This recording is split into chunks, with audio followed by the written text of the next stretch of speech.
안녕하세요. 사연 읽어주는 남녀입니다. 오늘도 와주셔서 감사드리며 오늘의 사연 시작하겠습니다. 안녕하세요, 여러분. 저는 대전에 사는 40대 남성입니다. 여기에는 대부분 며느님들이 많이 계시는 것 같네요. 저는 사유의 입장에서 처가에서 겪었던 악몽 같은 사건을 들려드리고 싶어 이 사연을 보냅니다. 남들은 이제 그만 다 잊고 새 출발하라지만 저는 아직도 처가에서의 모든 순간이 생생하게 기억나요. 이 사건으로 제 인생이 완전히 바뀌었거든요. 제 소개를 좀 드리자면 아내와 저는 친구의 소개로 처음 만났어요. 그 당시 저는 30대 중반이었고 쉬지 않고 고생한 끝에 작은 핸드폰 대리점을 열었을 때였습니다. 아내는 당시 작은 물류회사의 경리로 일하고 있었는데 미소가 참 예뻤어요. 저는 저보다 6살이나 어린 아내의 마음을 얻으려고 참 무단하게 노력했죠. 그렇게 우리는 연애를 시작했고 곧 서로의 마음을 확인하며 결혼을 결심하게 되었습니다. 하지만 결혼 준비 과정에서부터 장모님의 반대는 만만치 않았어요. 곱게 키운 딸이 고작 고졸의 핸드폰 대리점이나 하는 남자랑 결혼할 수 없다고 하셨죠. 그래도 아내는 꿋꿋이 제 곁을 지켜주었고 우리는 결국 결혼에 성공했습니다. 아내가 연애 시절부터 몸이 약했기에 아이가 생기지 않아도 우리 둘만 잘 살아보자고 다짐했죠. 사건의 시작은 언제나 저를 비교 대상으로 삼으셨던 제 형님, 그러니까 아내의 오빠로부터 시작됩니다. 형님의 스펙은 말 그대로 화려했어요. 어릴 때부터 공부를 워낙 잘해서 동네에서 영재로 불렸다고 해요. 초등학교 때부터 성적은 항상 반에서 1등, 화려한 수능 성적을 자랑하며 신촌에 있는 대학교에 입학하셨죠. 대학교에서도 형님의 엘리트 코스는 계속됐습니다. 경영대를 수석으로 졸업하고 학부 시절에는 장학금도 여러 번 받으셨답니다. 졸업 후에는 국내 굴지의 대기업에 입사해서 입사 동기들 중 가장 먼저 과정으로 승진하셨죠. 형님의 외모 또한 빼놓을 수 없죠. 키가 헐칠하고 얼굴도 잘생겨서 대학 시절에는 경영학과 킹카로 불리기도 했답니다. 제가 왜 이렇게 형님의 스펙을 잘 아냐고요? 처가에만 가면 귀에 딱지가 않도록 형님의 자랑을 들었거든요. 이렇게 완벽한 형님을 장모님께서는 항상 자랑스러워 하셨고 주변 사람들에게도 자주 자랑하셨습니다. 하지만 형님과 비교되는 저의 상황은 사뭇 달랐습니다. 학교를 졸업하고 바로 사회에 나와 여러 가지 일을 했지만 형님처럼 화려한 학벌이나 경력을 갖추지는 못했죠. 저는 고등학교를 졸업하고 사회에 나와 안 해본 일이 없을 정도로 많은 일을 했습니다. 부모님이 사고로 일찍 돌아가셔서 할머니, 할아버지, 동생들의 생계를 책임져야 했거든요. 그때부터 제 인생은 남들보다 몇 배는 더 고된 시간이었습니다. 처음 시작한 일은 건설 현장이었습니다. 새벽 5시에 일어나서 무거운 자재를 나르고 땡볕 아래서 시멘트를 섞으며 하루를 보냈죠. 하루하루 몸은 점점 지쳐갔지만 포기할 수 없었어요. 그 돈이 없으면 가족들이 굶을 수밖에 없었으니까요. 그 다음으로 시작한 일은 배달이었습니다. 밤낮 없이 오토바이를 타고 도로를 누비며 음식을 배달했습니다. 교통사고가 날 뻔한 적도 한두 번이 아니었고 폭우 속에서 오토바이가 미끄러져 다칠 뻔한 적도 있었죠. 배달을 마치고 집에 들어오면 녹초가 되어 쓰러지기 일쑤였습니다. 식당에서도 일했습니다. 중국집 주방 보조로 시작해서 설거지, 청소, 재료 손질까지 안 해본 일이 없었습니다. 식재료를 다듬고 독한 세제로 설거지를 하느라 손에서 물이 마를 날이 없었죠. 그 외에도 대리운전, 편의점 알바, 택배, 상하차 등 써주기만 한다면 가리지 않고 열심히 일했습니다. 매일같이 밤늦게까지 일하며 돈을 모았고 그 돈으로 동생들도 대학교에 보내고 핸드폰 대리점도 차릴 수 있었죠. 그렇게 아내와 결혼하며 대리점을 정리하고 코인 세탁방과 무인 아이스크림 가게를 인수했어요. 하지만 배운 게 도둑질이라고 형편이 좀 나아진 지금도 쉬지 않고 일을 해야만 살아있는 것 같더군요. 가게를 관리하면서 여전히 시간이 나면 단기 택배 일도 하고 세차장 일도 했었어요. 매일 바쁘게 돌아가는 일상이지만 그만큼 열심히 살고 있음을 느꼈죠.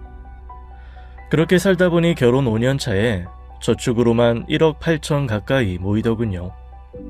힘이 붙일 때마다 통장에 찍힌 금액을 바라보며 그래도 열심히 잘 살고 있구나 위안을 얻었죠. 처가댁은 집에서 5분 거리의 아파트였는데요. 장모님은 음식을 해서 자식들이며 사위를 먹이는 것을 인생의 낙으로 생각하시는 분이었습니다.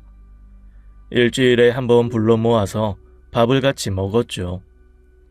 하지만 처가댁에 가면 언제나 장모님은 형님과 저를 비교하시면서 깎아내리곤 하셨습니다. 형님은 그런 장모님의 말씀을 즐기기라도 하듯 자주 저를 무시하곤 했고요.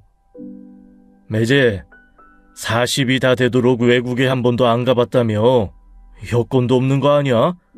아유 얼른 여권이라도 만들어. 아빠부터가 관심이 없는데 나중에 자식이라도 낳으면 어떻게 영어 교육을 시키겠어. 요즘 애들 조기 교육 너무 중요해. 지금 우리 애들도 내가 다 영어 가르치고 있잖아. 네 형님.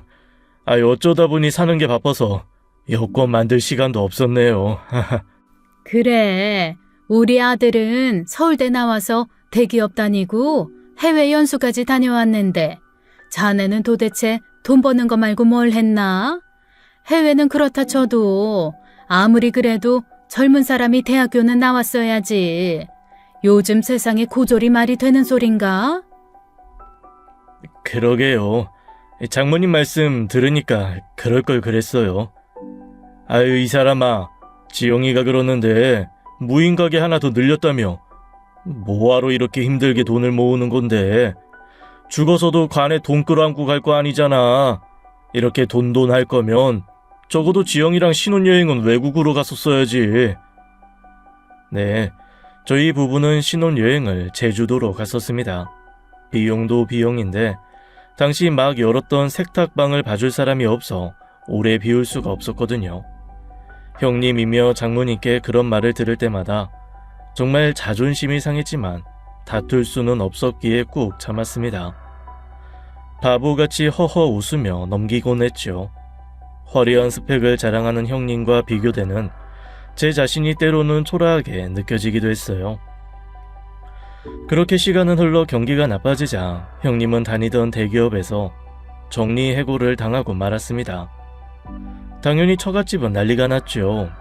특히 장모님은 그 소식을 듣고 울고불고 난리를 치셨어요. 어떻게 우리 아들 이제 어떡하니? 아이고 세상에 믿을 건 너밖에 없었는데. 장모님의 울부짖음은 집안 가득 울려 퍼졌습니다.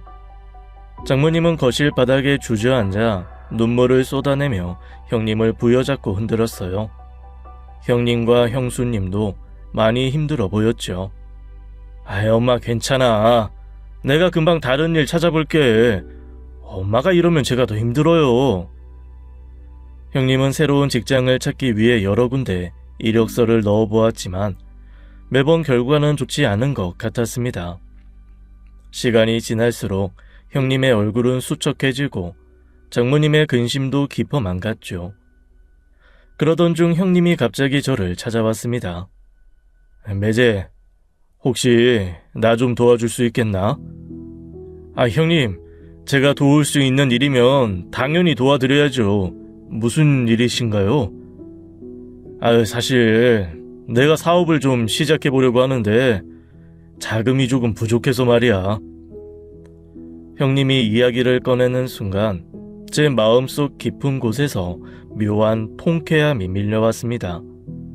그동안 저를 무시하던 형님이 이제 와서 제게 손을 빌리러 오다니요. 완전히 뒤집힌 상황에 순간적으로 웃음이 나올 뻔했죠. 하지만 겉으로는 차분하게 대답했습니다. 형님, 얼마나 필요하신 거예요? 1억 5천만 더 있으면 모은 돈에 더해서 초기 자본금으로 충분할 것 같은데. 저는 고민하는 척하다가 대답했습니다. 형님, 차용증은 꼭 쓰셔야 해요. 그리고 형편이 나아지면 반드시 갚아주셔야 하고요. 우리는 차용증을 작성했고 저는 현금 예금 중 1억 5천만 원을 형님에게 빌려주었습니다. 그제야 형님의 얼굴에는 약간의 안도감이 비치더군요. 저는 동거래는, 특히 가족 간의 동거래는 더욱 철저해야 한다는 신념을 가지고 있는 사람이에요. 그대로 차용증을 들고 공증사무소에 가서 공증까지 확실히 받았죠. 그러나 그 후 장모님께서 이 사실을 아시고는 저를 빈틈없이 갈구시더군요. 박서방, 평소엔 맹한 사람이 어쩜 돈이랑만 엮이면 이렇게 똑똑해지나? 어떻게 친연이한테 차용증을 쓰라고 해? 가족인데 신뢰로 믿어주고 기다려줘야지. 내 형님이 어떤 사람인데 설마 그 돈 하나 못 갚겠냐고. 하지만 저는 절대 굴하지 않았습니다. 장모님, 가족 간의 돈 문제는 더 철저해야 해요. 그래야 서로 오해가 없고 나중에 다툼도 없어요. 형님이 아니라 제 동생이어도 똑같이 했을 거예요. 사람이 저렇게 돈밖에 모르는 수전노 같아서야. 에휴. 그렇게 얼마간의 시간이 흘렀습니다. 하지만 형님의 사업은 생각보다 순조롭게 진행되지 않았고 결국 다시 저를 찾아왔어요. 매제 미안하네. 변제 기한을 좀 늘려줄 순 없겠나? 원금 그대로 갚으려면 좀 더 시간이 필요할 것 같아. 저는 묵묵히 고개를 끄덕였습니다. 그리고 다시 생각했어요. 제가 겪어온 모든 일들, 그리고 그동안 들었던 수많은 비교와 무시들, 그 모든 순간들이 머릿속을 스쳐 지나갔습니다. 형님, 그렇게 하겠습니다. 형님도 힘드시겠지만 힘을 내세요. 우리는 가족이니까 함께 이겨내야죠. 고마워. 정말 매제 덕분에 살았네. 형님은 눈물을 글썽이며 고개를 숙였습니다. 그동안 빳빳했던 형님이 저렇게 저자세로 나오는 걸 보니 그동안의 서름을 보상받는 듯한 기분이었죠. 처가에서 받았던 모든 구박이 결국 저를 더 강하게 만들어 주었음을 깨달으며 저는 속으로 만족스러운 미소를 지었습니다. 저희 장모님으로 말할 것 같으면 형님을 당신 인생의 모든 업적이라 생각하는 분이었습니다.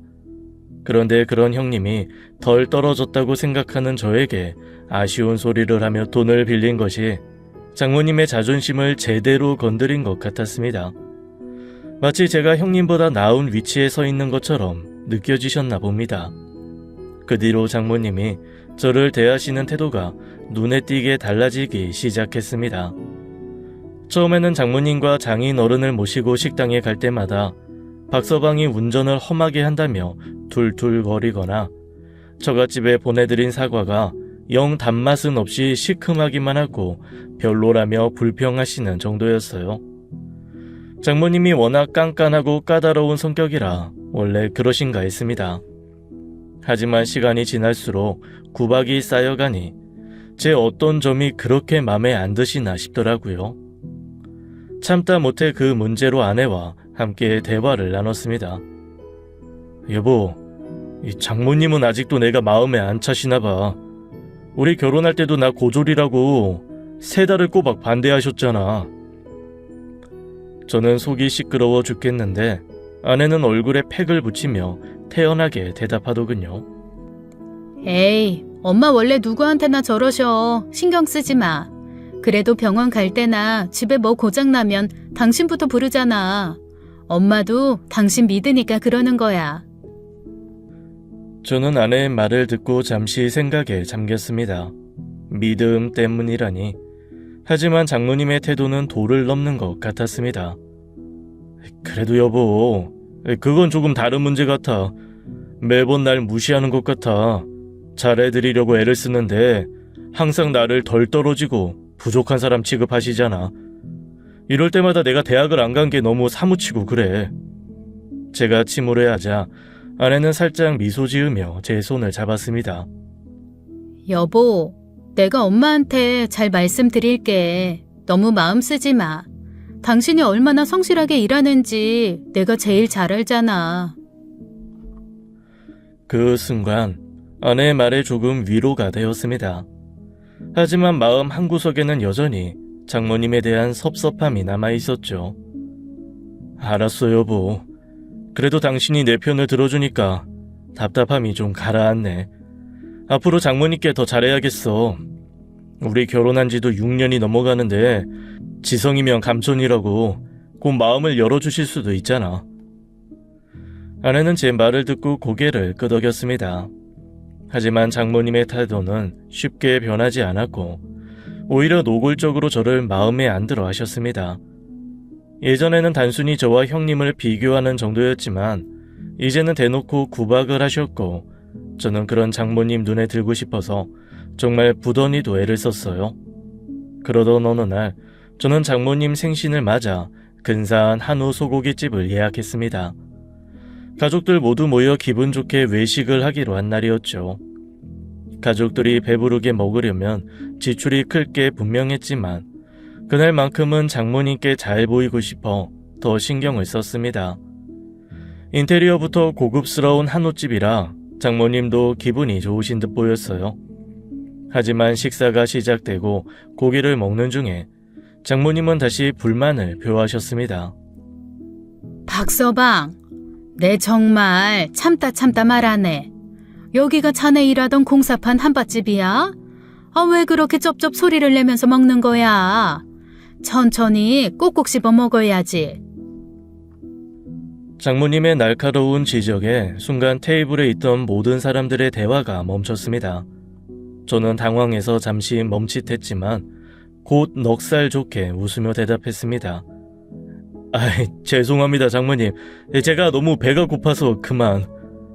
하지만 장모님의 표정은 여전히 못마땅해 보였습니다. 젓가락까지 식탁에 탁 놓고 저를 바라보시는데 순간 맛있기만 했던 밥이 무슨 모래알같이 느껴졌어요. 마치 제가 무슨 큰 잘못이라도 저지른 것 같더라고요.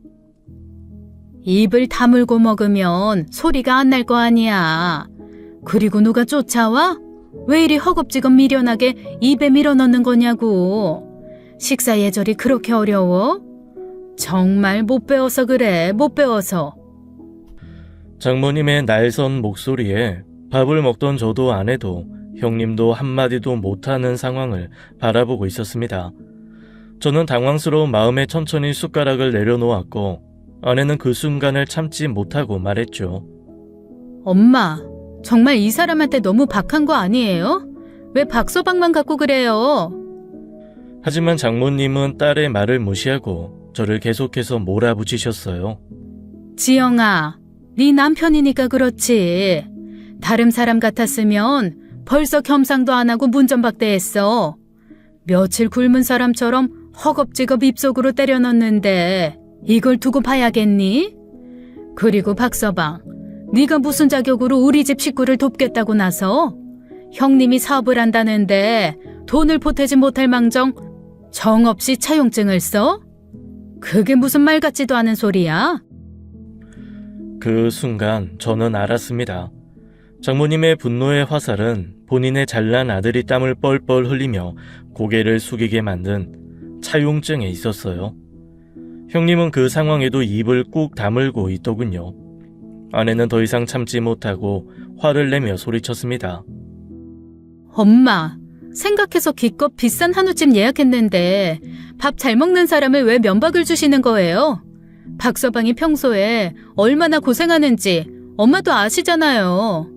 왜 돈 빌려준 사람이 저렇게 구박을 받아야 돼? 너무하네 정말. 장모님은 아내의 말을 듣고도 표정이 풀리지 않았습니다. 저는 고개를 숙이고 조용히 밥을 먹기 시작했지만 마음속에 억울함과 서러움이 가득 찼습니다. 아무리 열심히 해도 장모님께는 항상 부족한 사위로만 보이는 것 같았어요. 그날 저는 깨달았습니다. 제가 장모님께 아무리 아양을 떨어도 형님께 돈을 빌려드린 이상 장모님 눈밖에 난 거였죠. 이 관계를 어떻게 풀어나가야 할지 감조차 오지 않더군요. 그러던 어느 날이었습니다. 코인 세탁소에서 세제를 채워놓고 있었는데 장모님에게서 전화가 왔습니다.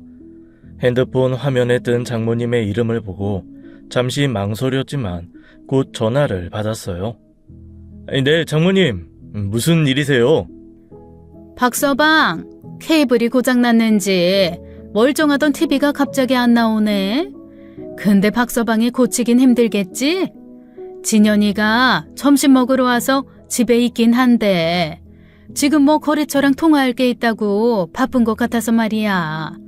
진현이가 고치면 뚝딱이던데. 장모님의 말을 듣는 순간 자존심이 상했지만 곧바로 대답했습니다. 아닙니다, 장모님. 제가 무조건 고쳐드릴게요. 지금 바로 갈게요. 그 길로 세제를 창고에 놓고 서둘러 장모님 댁으로 향했습니다. 장모님 댁에 도착하자마자 물도 한 잔 못 얻어 마시고 땀을 뻘뻘 흘리며 TV 앞에 앉았어요. 설명서를 들고 버튼을 누르고 케이블을 확인해 보려 했지만 마음처럼 되지 않아 헤매고 있었죠. 시간은 점점 흐르는데도 TV 화면은 여전히 제 속처럼 깜깜하기만 하더군요. 장모님은 옆에서 팔짱을 끼고 서서 저를 바라보셨습니다. 30분이나 지났을까요? 인내심이 한계에 달했는지 이내 혀를 차며 한숨을 내쉬더라고요. 박서방, 대체 잘하는 게 뭐야? 역시 공부를 잘하고 똑똑해야 이런 것도 고치는 거야. 자네가 대체 어떻게 멀쩡하게 가게를 2개나 하는지 도통이 이해가 안 가네. 아무리 그래도 사람이 1인분은 해야지. 장모님의 말은 마치 칼로 찌르는 듯 날카롭게 느껴졌습니다. 세탁방에 세제나 마저 채워 넣을 걸, 이런 말이나 들으려고 여기까지 달려온 제가 한심했죠. 하지만 뭐라고 대꾸를 하기도 전에 형님이 화를 내며 방에서 뛰쳐나오시더라고요. 엄마, 그만 좀 하세요. 매제가 1인분 못하는 사람이면 그럼 매제한테 아쉬운 소리 하면서 손 벌린 난 뭔데요? 진짜 갈구는 것도 적당히 하셔야지. 듣는 내가 다 지긋지긋해요. 형님의 목소리는 분노로 떨렸습니다. 늘 비꼬기만 잘하는 새님이라고 생각했는데 형님이 그렇게 화내는 건 정말이지 처음 봤어요. 장모님의 말에 본인의 자존심이 긁힌 것 같았죠. 대체 매제가 뭘 그렇게 잘못했다고 맨날 구박만 해요. 엄마가 이러시면 저도 마음이 편치 않아요. 매제가 이렇게까지 도와주는데 적어도 고맙다는 말은 못할 망정 왜 항상 타박만 하시냐고요. 장모님은 아들의 갑작스러운 반응에 당황한 듯 말을 잇지 못하셨습니다. 이내 정신을 차리고 형님을 살살 달리기 시작했어요. 얘, 너만큼 똑똑한 애가 어디 있니? 시험 점수도 항상 최고였고 대기업에도 턱 붙었겠다. 얼마나 자랑스러운 아들이었어. 금방 다시 일어서면 되지 않겠니? 똑똑한 머리에 시험 점수?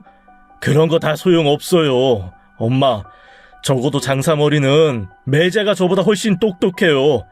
그러니까 이제 그만하세요. 지금 안 그래도 매제한테 미친 것 같아서 죽겠는데 그동안 했던 얘기 생각하면 내가 다 낯이 부끄럽다고요.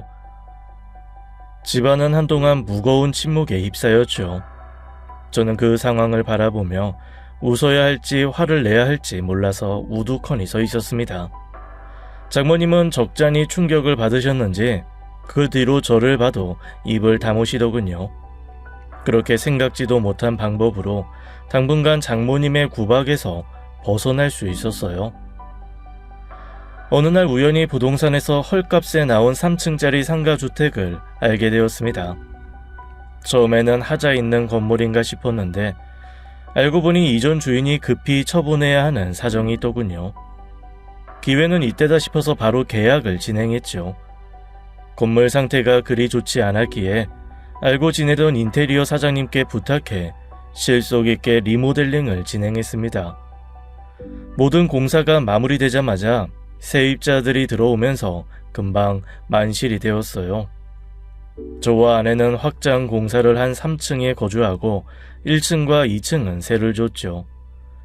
덕분에 우리는 안정적인 월세 수입을 얻게 되었고 생활도 한결 여유로워졌습니다. 1층에 있는 작은 상가 자리에는 파스타 가게가 자리를 잡았어요.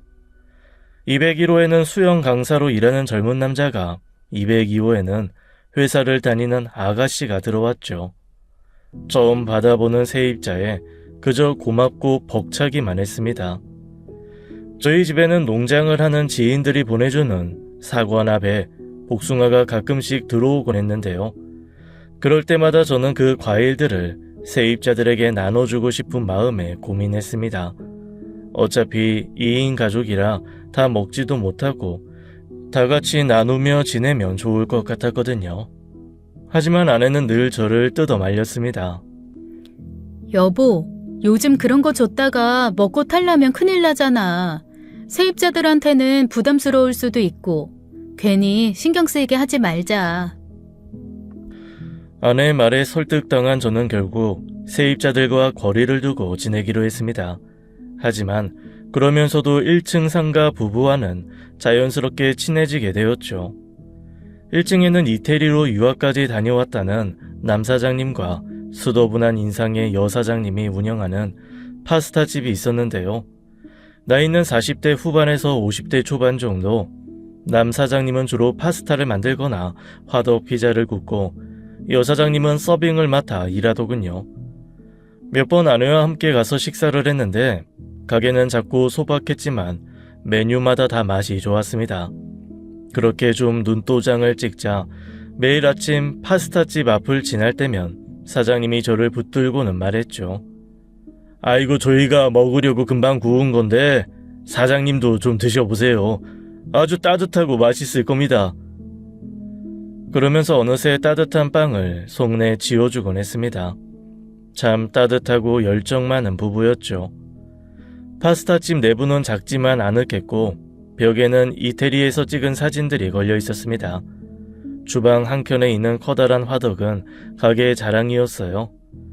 그렇게 동네에서 입소문을 좀 타나 했는데 감염병 사태가 터지면서 1층 음식점도 큰 타격을 받기 시작했습니다.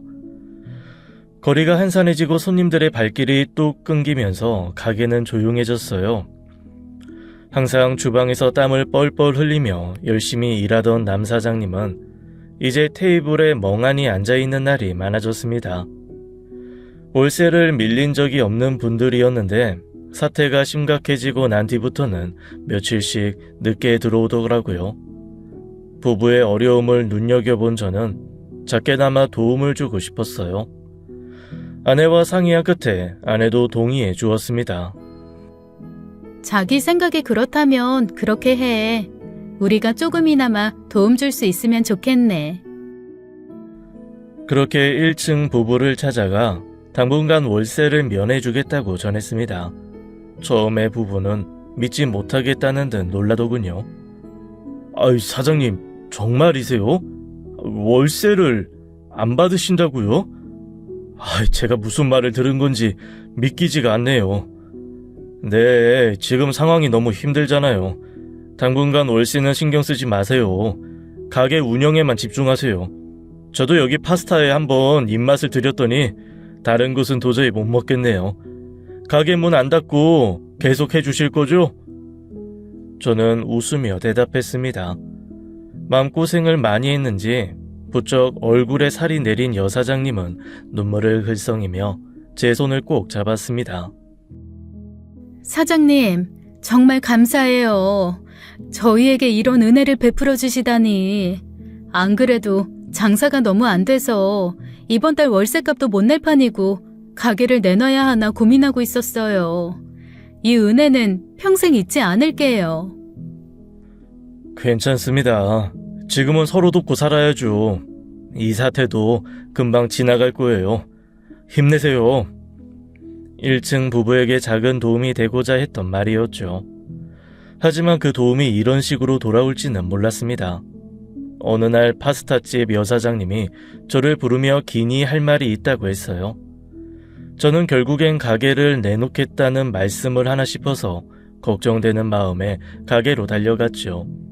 작은 테이블에 마주 앉은 여사장님은 차마 입을 떼지 못하고 머뭇거리며 눈치를 보더군요. 한참 동안 아무 말도 하지 않던 여사장님은 깊은 숨을 내쉬고 입을 열었습니다. 사장님, 이걸 어떻게 말씀드려야 할지. 무슨 일이라도 생긴 건가요? 뭐든 괜찮으니 말씀해 보세요. 여사장님의 눈에는 뭔지 모를 미안함과 걱정이 가득 담겨 있었습니다.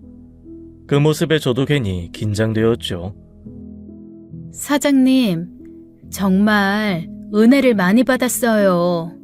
그래서 이렇게 말씀드리기가 참 어렵네요. 하지만 모른 척할 수가 없어서요.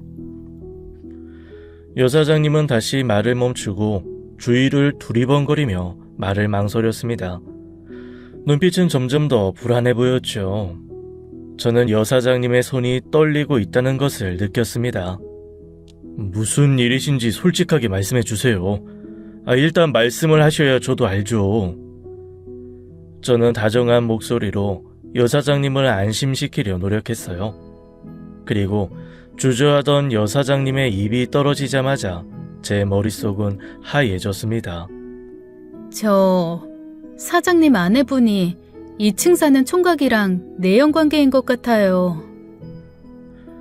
아내가 바람을 피운다니 한 번도 생각지도 못한 청천벽력이었어요.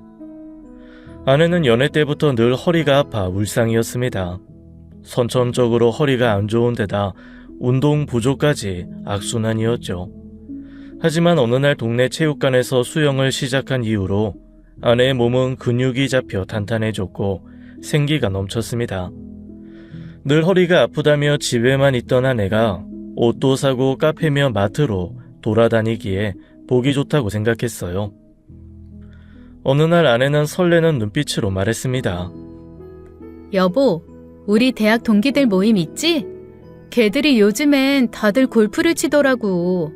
나도 한번 배워보고 싶어. 저는 아내가 새로운 취미를 가지는 것을 응원하며 골프채든 옷이든 원하는 걸 사라고 했어요. 제가 너무 바빠 취미를 즐기지 못하니 아내라도 마음껏 즐겼으면 하는 마음이었죠. 하지만 어느 날 아내가 수영장에 갈 준비를 하는 걸 보고 이상한 점을 느꼈습니다. 평소에는 외출할 때도 화장을 거의 하지 않던 아내가 수영장에 가기 위해서 옅은 화장을 하고 있더군요. 여보, 수영장에 가는데 왜 화장을 해? 어차피 물에 들어가려면 다 씻고 들어가지 않아? 제가 물었을 때 아내는 해맑게 웃으며 대답했습니다. 나 요새 수영장 가는 길에도 운동 삼아 걸어 다니잖아. 길에서 만나는 다른 사람들한테도 예의를 지키는 거지. 그냥 기분 전환도 되고 좋아서 하는 거야. 아내는 그렇게 말하며 웃었고 저는 그저 그런가 보다 하고 넘어갔었죠. 이 모든 기억들이 머릿속을 스쳐 지나가자 저는 멍해질 수밖에 없었습니다. 정말 가슴이 쿵쾅거리며 심장이 터질 듯 아프더군요. 저도 모르게 입술을 아프게 깨물며 여사장을 바라봤습니다. 제 아내가 바람을 피운다고요? 확실한 증거가 있나요? 여자의 촉이랄까요? 그동안 저희가 두 눈으로 목격한 것들도 있고요. 하지만 안타깝게도 증거 영상 같은 건 없어요. 이럴 줄 알았으면 찍어놓는 건데. 그 말을 듣자 가슴이 먹먹해졌습니다. 믿고 싶지 않은 사실이었지만 머릿속에 의심의 싹이 자라기 시작했습니다. 죄송하지만 증거가 없다면 믿을 수 없을 것 같아요. 두 분을 못 믿는 게 아니라 너무 엄청난 일이라서요. 사장님 말씀 이해합니다. 그래도 사장님도 사모님을 좀 면밀히 살펴보시죠. 저는 허풍이나 허튼 소리는 절대 안 해요. 멀쩡한 가정 뒤집어 놓는 소리인데 미쳤다고 제가 거짓말을 하겠어요? 저도 오래 고민하다가 확실하다 싶어서 말씀드리는 거예요. 제가 곧 연락드릴 테니 조금만 기다려주세요. 저는 혼란스러운 감정에 휩싸인 채 문을 열고 나왔습니다. 마음은 갈기갈기 찢어질 것 같았고 불안감이 몰려왔어요. 그동안 아내를 믿어왔던 시간이 무색해지는 순간이었죠. 그렇게 집으로 돌아왔지만 마음이 편할 리 없었습니다. 그 뒤로 아내를 주의 깊게 살피기 시작했지만 외도의 증거는 찾을 수 없었어요. 밤낮으로 가게 장사, 가끔 대리운전과 배송 알바, 주말에는 세차장 카운터 일을 하며 바쁘게 지내는 와중에도 아내를 주시했습니다. 하지만 그동안 봐왔던 아내의 모습은 늘 다정하고 변함없이 저를 사랑해주는 아내였죠. 하루는 일을 마치고 집에 돌아왔을 때 아내가 화장을 하고 수영복을 챙기고 있었습니다. 순간 얼굴에 화드득 불이 나는 것 같았어요. 분노를 참고 간신히 말했습니다. 오늘은 나도 같이 가면 안 돼? 날도 더워서 오랜만에 수영도 해보고 싶고. 아내는 놀란 표정으로 저를 쳐다보았습니다. 자기가? 자기 수영할 줄 알아? 왜 못해? 나 해병대 출신이잖아. 잠깐 자리 비운다고 가게 망하는 것도 아니고 같이 다녀오자. 아이고, 해병대면 뭐 다 수영 잘하나? 그러세요. 같이 갔다가 근처에서 점심 먹으면 되겠네. 그렇게 저는 아내와 함께 수영장으로 향했습니다. 2층 총각이 오늘은 사장님도 오셨냐며 환하게 웃으며 반기더군요. 수영복을 입은 탄탄한 모습을 보니 내가 여자라도 한눈에 반할 만큼 근사했습니다. 그 미소를 보자 속이 뒤집히는 느낌이었죠. 저는 계속해서 두 사람을 주시했지만 두 사람은 서로 눈조차 마주치지 않더군요. 초급반 강사라 아내가 배우는 고급반 네일과는 거리가 떨어져 있기도 했고요. 아내는 저를 이끌며 인어공주처럼 유연하게 수영을 했습니다. 물속에서 자유롭게 움직이는 아내의 모습은 너무나도 평온해 보였어요. 저는 아내가 수영하는 모습을 보며 스스로를 달랬습니다. 그래, 이렇게 착하고 예쁜 내 아내가 바람을 필 리가 없지. 여보, 무슨 생각해? 오늘 사람 별로 없으니까 너무 좋다. 다음에도 같이 올까? 아내는 저와 같이 오니까 좋다며 앞으로도 자주 오자고 웃더군요. 아내의 미소를 보니 마음이 조금 놓였습니다. 싱거울 정도로 아무 일도 없는 모습에 순간적으로 제가 오해를 했나 싶기도 했죠. 그 이후로는 일이 바빠서 아내와 수영장에 같이 갈 일은 없었습니다. 사람의 마음이 참으로 간사한 게 제발 아니길 바라는 일 앞에선 너무나도 작아지더군요. 아니겠지, 아닐 거야 라고 생각하다 보면 그렇게 믿는 게 편해지기도 했고요. 저는 그렇게 아무 일 없길 바라면서 하루하루를 보내고 있었습니다. 그리고 어느 날 오후 모든 걸 쓸어버릴 폭풍이 찾아왔습니다. 그날은 늦은 오후였고 저는 가게에 나가보려고 문을 열고 내려왔습니다. 그런데 계단을 내려가는 제 발걸음 소리를 듣기라도 한 듯 1층 여사장이 기다리고 있더군요. 갑자기 불쑥 튀어나와 소근거리는 여사장님을 마주하고 저는 너무 놀라 소리를 지를 뻔했습니다. 사장님, 오늘 새벽 1시 넘어서 아내분 몰래 가게로 와요. 원하는 증거 줄게요. 순간 심장이 미친 듯이 두근거렸습니다. 억지로 덮어뒀던 추문이 다시 수면 위로 올라오는 순간이었어요. 대체 무슨 증거를 주겠다는 것인지, 왜 새벽 1시에 몰래 오라고 하는지 모든 것이 혼란스러웠죠. 그날 밤 저는 잠들지 못하고 한참을 뒤척였습니다. 아내는 수영을 해서 고단한지 눕자마자 약하게 코를 골더군요. 새벽 1시가 가까워지자 저는 조심스럽게 침대에서 일어나 아내가 깨지 않도록 조용히 방에 나섰습니다. 1층으로 내려가 불이 꺼진 가게 앞에서 한참을 망설이다가 가게 문을 밀었어요. 문은 조용히 열렸고 안에 들어서니 아무도 보이지 않아 두리번거렸습니다.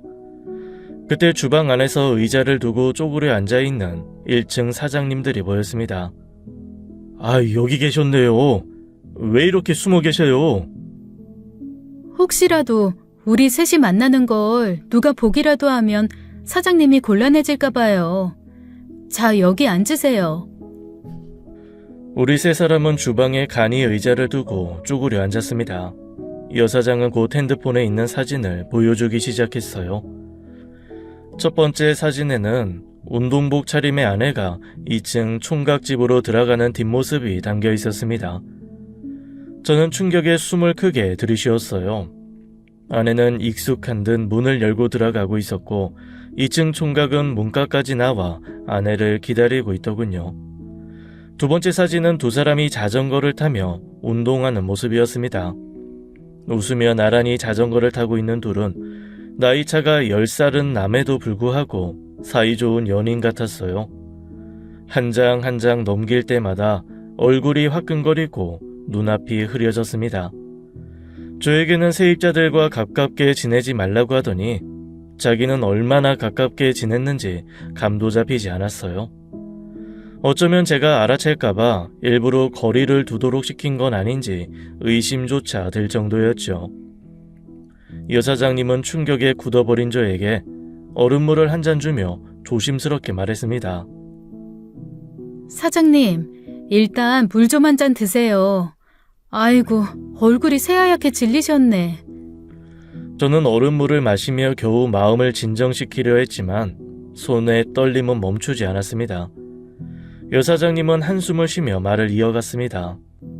사장님, 더 큰 문제가 있어요. 심호흡 한 번 더 하시고 들어보세요. 여기서 더 큰 문제가 있다고요? 여사장은 대답 대신 다른 남자의 사진을 보여주었습니다. 중년에 깔끔하게 정돈된 외모를 가진 남자였고 얼굴에는 자신감이 넘치는 미소를 띠고 있었죠. 키가 크고 체격이 탄탄해 보였으며 다부진 어깨와 날렵한 턱선이 인상적이었습니다.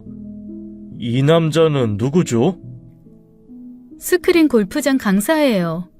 둘이 주로 스크린 골프장에서 낮에 만나더라고요. 골프 배우다가 둘이 눈이 맞은 것 같아요. 그 순간 제 머릿속은 완전히 하얘졌습니다. 아내의 또 다른 내연남을 목격하는 것은 상상조차 하지 못했던 일이었거든요. 여사장님은 계속해서 사진을 넘겼습니다. 여사장님이 보여준 사진에는 그 남자와 아내가 스크린 골프장에서 골프를 치는 모습, 두 사람이 다정하게 허리를 감싸고 있는 모습, 그리고 골프장에서 나와 함께 차를 타고 어디론가 향하는 모습까지 담겨 있었습니다. 마트에서 장을 보며 팔짱을 끼고 다정하게 이야기하는 모습에 마지막에는 숙박업소를 들어가는 사진까지 있었죠. 저는 그야말로 망치로 머리를 한 대 얻어맞은 것 같았습니다. 이게 다 제 아내 사진이라고요? 그동안 저는 뭘 해왔는지 눈으로 봐도 믿기 힘드네요, 이건. 사모님이 이렇게 대담하게 행동하는 걸 보고 저희도 처음엔 믿기 어려웠어요. 근데 계속 지켜보니까 전혀 숨길 생각도 없더라고요. 아침엔 수영장 가서 2층 총각 만나고 점심엔 스크린 골프장에서 이 남자랑 만나고 마치 일상처럼 행동했어요. 이어서 남 사장님은 다시 한숨을 내쉬며 말을 이었습니다. 사장님, 이 사람 유부남이에요. 마트 화장실에서 마주쳤는데 와이프와 어린 딸한테 아주 다정하게 뭐 필요하냐고 물어보더라고요.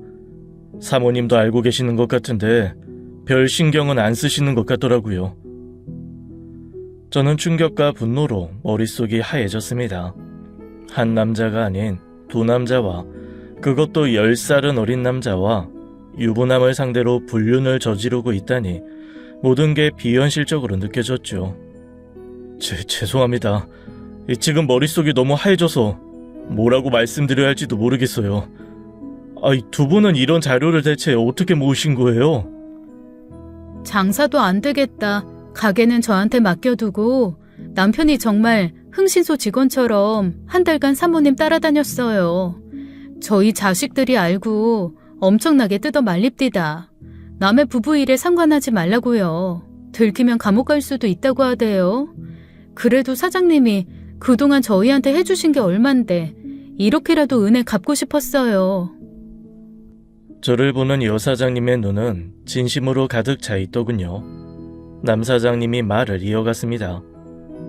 처음엔 사모님이 수영장에서 나와서 바로 집으로 돌아가지 않고 2층 총각의 집으로 가는 걸 봤어요. 처음에는 그냥 친구 사이인가 싶었죠. 그런데 자주 그런 패턴이 반복되니까 뭔가 이상하다고 느껴졌어요. 모든 것이 믿기 어려웠지만 사진들은 절대로 부인할 수 없는 증거였죠. 여사장님은 눈물을 글썽이며 말했습니다. 진짜 힘들었던 건 사모님이 차를 타고 움직일 때였어요. 골프 선생과 주차장에서 나오길래 저희도 차를 타고 따라갔죠. 그럴 때마다 가슴이 두근거렸어요. 들키면 어쩌나 하는 걱정도 있었고요. 그리고 어느 날 숙박업소에 들어가는 걸 봤을 때는 정말 충격적이었어요. 그걸 사진으로 남기기까지도 너무 어려웠고요. 사실 우리가 흥신소도 아니고 이렇게까지 해야 되나 싶기도 했어요. 그런데 사장님이 우리에게 해주신 은혜를 생각하니까 그냥 넘길 수가 없더군요. 아무것도 모르시는 것 같은데 알게 된 이상 그냥 둘 수가 없잖아요. 그래서 오늘 사장님을 이렇게 모신 겁니다. 이렇게 진실을 알게 된 이상 이제는 결단을 내려야 했습니다. 정말 감사합니다. 이 자료들 덕분에 제 인생을 다시 정리할 수 있게 됐어요. 저는 마음속 깊은 곳에서부터 우러나오는 감사의 말을 전했습니다.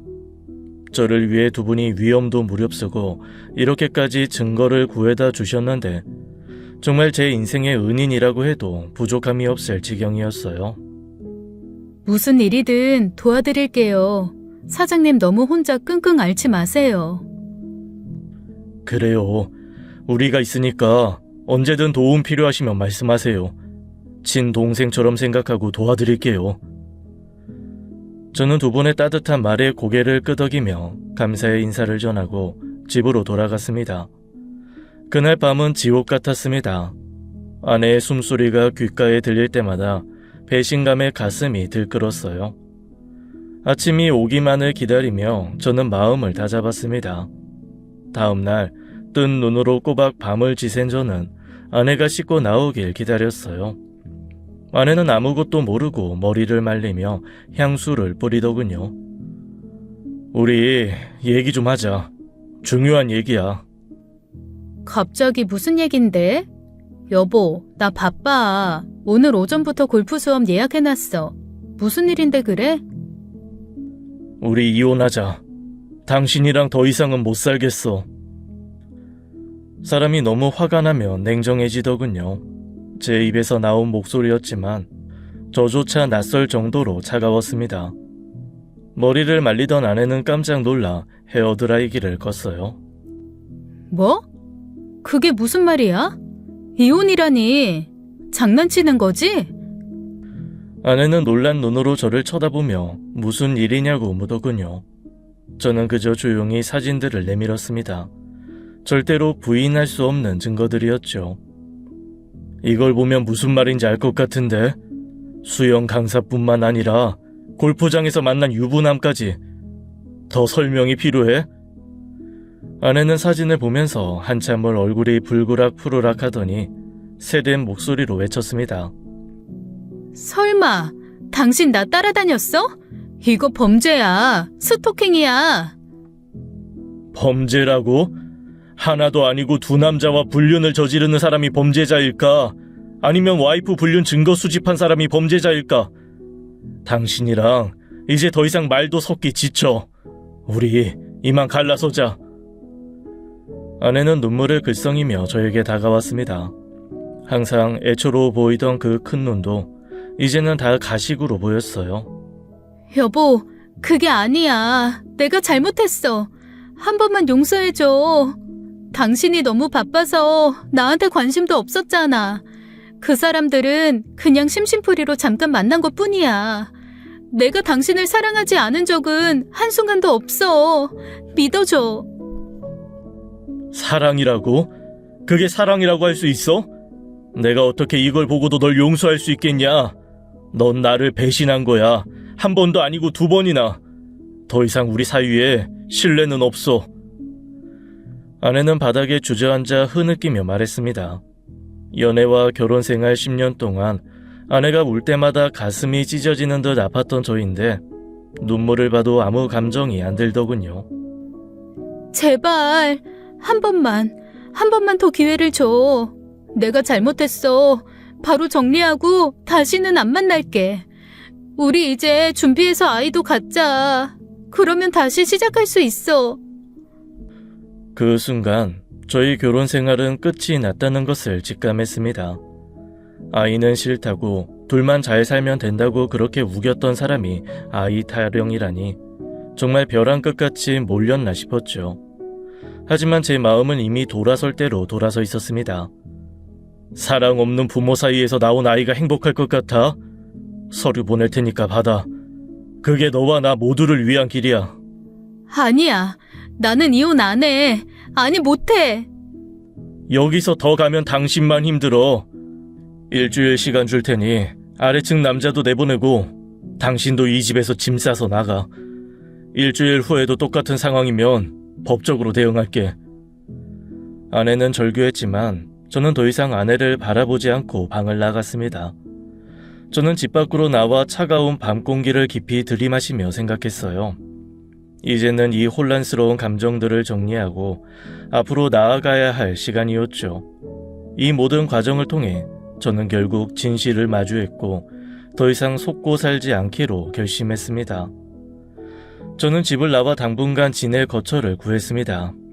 하지만 아내는 이혼 서류에 도장을 찍어줄 생각이 없어 보이더군요.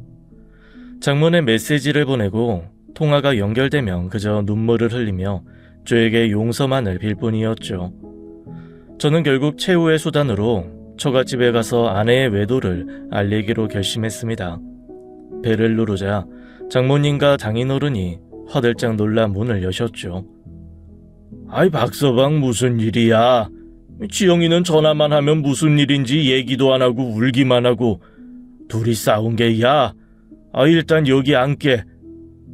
장모님, 장인어른, 드릴 말씀이 있습니다. 제 아내가, 지영이가 다른 남자와 외도를 했습니다. 그래서 저희 여기서 그만 갈라서려 합니다. 그 말을 들은 장인어른은 깜짝 놀라 고함을 지르며 자리에서 일어섰습니다. 뭐야? 아이 그 얌전한 애가 바람이 났다고? 자네 그게 정말인가? 장인어른, 아시다시피 저는 밤낮으로 일하면서 가정을 지키려고 했습니다. 근데 지영이는 2층 월세 사는 수영 강사에 스크린 골프장에서 만난 유부남과도 만나고 있더군요. 이혼 안 해주겠다고 버티는 중이니 두 분이 좀 설득해 주십사 찾아왔습니다. 입을 꾹 다물고 있던 장모님은 그제서야 입을 열었습니다. 박서방, 자네가 돈 때문에 허구한 날 밖으로만 나더니 그 순한 애가 얼마나 외로움에 사무쳤겠어. 남편으로서 자격이 없던 거지. 다 자네 잘못이야. 그 말에 저는 분노가 치밀어 올랐습니다. 제 잘못이라고요? 저는 가족을 위해서 뼈 빠지게 일했습니다. 아내가 하고 싶다는 건 다 해주려고 노력했어요. 제가 일하는 동안 지영이가 외로웠을 수 있어요. 그럼 저하고 대화를 했었어야죠. 무려 2명이나 되는 외간 남자와 바람을 피우는 게 말이 됩니까? 하지만 장모님은 여전히 제 말을 인정하지 않으셨습니다. 자네가 가정을 지키려면 더 잘했어야지. 가게에 신경 쓰는 만큼 와이프한테 신경이나 써봤나? 지영이가 눈이 돌아서 한 번 실수한 거겠지. 한 번 실수라고요? 두 분 앞에서 이렇게까지는 안 하려고 했는데 확실한 증거 보여드릴게요. 저는 주머니에서 증거 사진들을 꺼내 장인과 장모에게 내밀었습니다. 사진을 받아든 두 사람의 얼굴이 순식간에 창백해졌어요.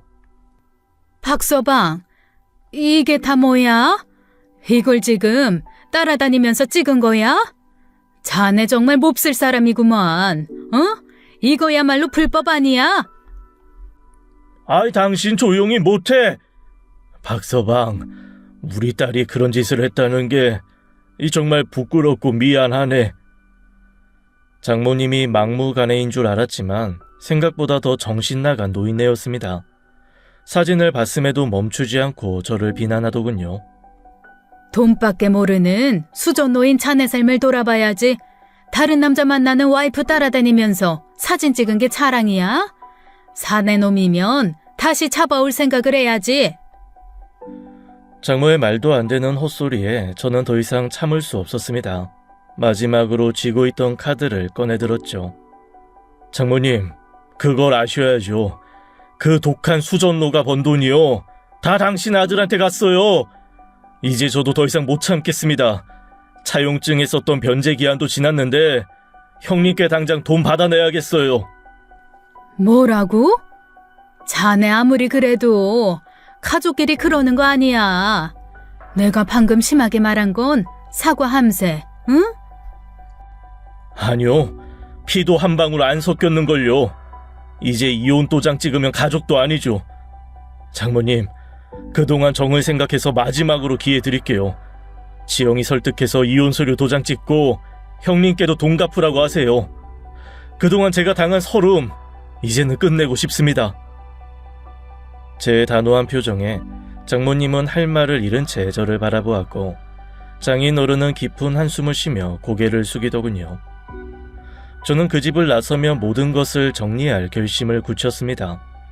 변호사와 자료를 정리해 수영 강사와 스크린 골프 강사의 직장으로 상간 소장을 보낸 게 시작이었죠.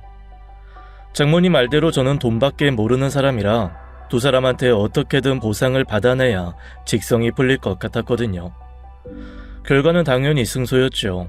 가능한 선에서 모든 판결금을 받아냈어요. 골프 강사의 가정이 박살나든 말든 제가 알 바는 아니었죠. 유부남이 가정을 버리고 바람이 난 건 그쪽도 마찬가지였으니까요. 이후에는 형님이 빌린 돈을 받아내는 게 순서였습니다. 혹시 나가 역시나 형님은 사업이 잘 안 되어 돈을 갚을 수 없다는 변명을 늘어놓았어요. 저는 전화를 끊고 형님에게 채무 불이행 소송도 걸어버렸습니다. 이후 저는 아내와의 이혼 절차를 진행했어요. 증거가 인정되어 그동안 모아왔던 재산도 온전하게 지키며 저는 무사히 이혼할 수 있었죠. 집으로 돌아와 보니 아내와 2층 남자는 조용히 짐을 싸들고 나갔더군요. 이혼 후 저는 1층 음식점 부부에게 감사를 표하고 새로운 삶을 시작했습니다. 그동안 모은 돈으로 온전히 마음을 쏟을 수 있도록 근처에 편의점을 하나 더 열었죠. 눈코 새 없이 바쁜 편의점 일을 하면서 제가 살아있음을 느꼈습니다. 시간이 지나며 제 삶은 점점 안정되어 갔고 저는 아내 없이도 충분히 행복하다는 것을 깨달았습니다. 그보다 더 중요한 것은 이제 제 자신을 소중히 여기며 살아가는 법을 배웠다는 거였어요. 화려한 스펙도 남들의 인정도 필요 없이 스스로의 가치를 찾아가는 중인 거죠. 저는 더 이상 복잡한 과거에 얽매이지 않고 앞으로 나아가고 있습니다. 제 길고 긴 이야기를 들어주셔서 감사드리며 여러분도 자신을 믿고 스스로의 삶을 주도적으로 살아가시길 진심으로 응원합니다. 지금까지 사연 읽어주는 남녀였습니다. 끝까지 함께 해주신 여러분 감사드리며 저희는 다음 사연으로 돌아올게요. 감사합니다.